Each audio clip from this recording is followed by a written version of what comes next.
ரிஷபராசிக்காரர்கள் இந்த வருஷம் அதாவது பொறக்க போற புது ஆண்டு புத்தாண்டுல 2026ல எந்த கடவுள வழிபடணும்? எப்படி வழிபடணும்? 2026 பொறுத்தவரை ரிஷபராசிக்காரர்கள் தன்னுடைய குலதெய்வத்தை ஃபர்ஸ்ட் வழிபடணும். குலதெய்வ வழிபாடு. ஓகே.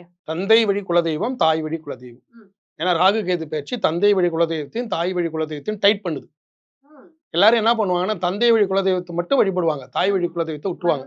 தந்தை வழி குலதெய்வத்தை சூரியன், தந்தைனா சூரியன், தந்தை வழி குலதெய்வத்தை அமாவாசையிலும் தாய் வழி குலதெய்வத்தை பௌர்ணமியிலும் வழிபடும் என்பது முறை. இது எங்க குருநாதர் சொல்லி கொடுத்தது.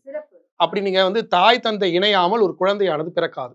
அதே மாதிரி தாய் வழி குலதெய்வத்தையும் வழிபடாமல் உங்களுக்கு வந்து கேதுங்கிறது ஒரு மனுஷன் குடிகாரனா இருக்கானா அது தாய் வழி செய்த பாவம் தான். ஒரு மனுஷன் பொம்பளை பொறுக்கியா இருக்கான் அப்படின்னா அது வந்து தந்தை வழி செய்த பாவம். இப்படி கணக்கு இருக்கு. அது ஒரு பெரிய பாவ கணக்கு இருக்கு. அப்ப இந்த முறை வந்து 9ஆம் இடத்திலும் 4ஆம் இடத்திலும் ராகு கேது பயிற்சி நடக்க போறதால தாய் தந்தை வழி குலதெய்வத்தை வழிபடாமல் உங்களால் சிறப்பு பெற முடியாது ரிஷபராசிக்காரர். அதனால பௌர்ணமியில போய் தாய் வழி குலதெய்வத்தையும் அமாவாசையில தந்தை வழி குலதெய்வத்தையும் வழிபடுவது என்பது சிறப்பு. ஒரு பக்கம் குலதெய்வம், இன்னொன்று மகான் வழிபாடு, இன்னொன்று வந்து பாத்தீங்கன்னா அண்ணாமலையார். மற்றபடி இண்டிவிஜுவலா போய் ரிஷபராசிக்காரர்களுக்கு நேரம் நல்லதா இருக்கு. இண்டிவிஜுவலா போய் இதை தான் வழிபடணுங்கிற அவசியம் இல்லை.